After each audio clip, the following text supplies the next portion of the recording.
Welcome back to a new video, folks. Got a couple of things to show you here. I've got an SU122 platoon and an 8 Rad platoon. We'll start with these Russian assault guns. Now I've quite heavily modulated these and I've used quite a lot of pigment to weather them. I'm hoping that comes across okay in the video.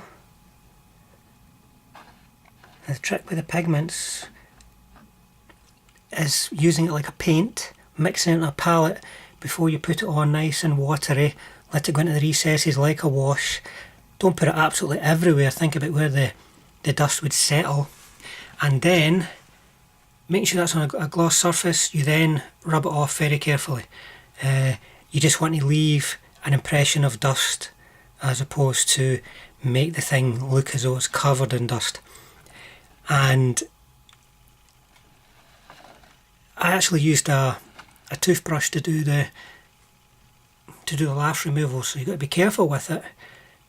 But you just want to leave the dust in all the nooks and crannies, and it helps it give shape in a way that a wash would, kind of like a reverse wash, because it's actually quite light.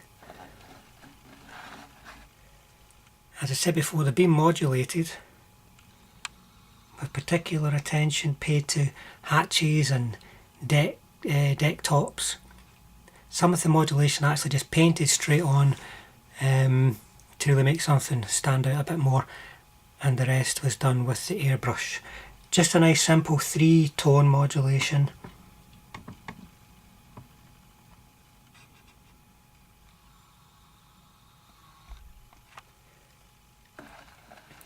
These are going to be added to my new Russian army that I'm working on.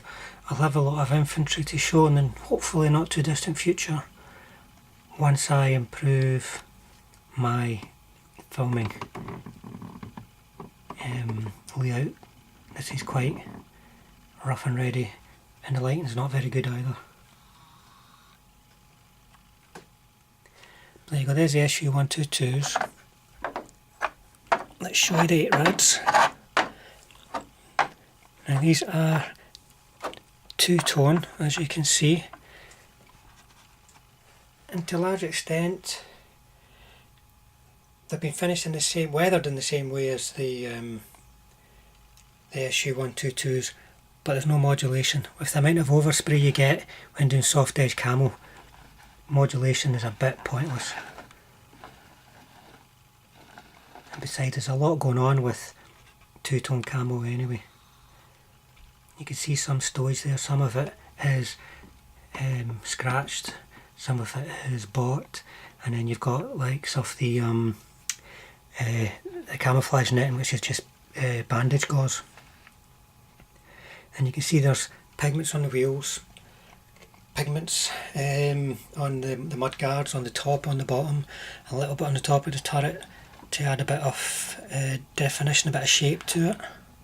Some on the front, streaking down the front glasses. But these guys look quite nice, I quite like them. I quite like 2-tone camo for all the extra work you can do compared to 3-tone camo, because with 3-tone it can be quite busy already, and therefore covering it in pigments can actually make it just look like it's a mess.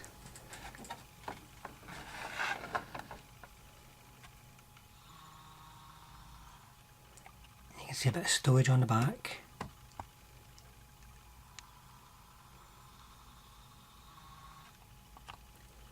There's some very good videos online of these guys in action, and there's actually quite a lot of stuff that they can stick on them, the crew, so you could go to town.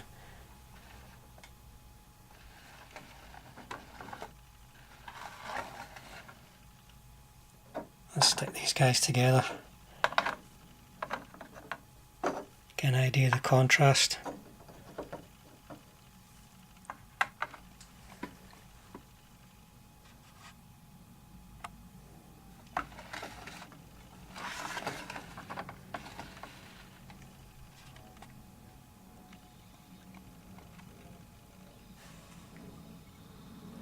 The SU122s are for me, but the 8 Rads are for a customer.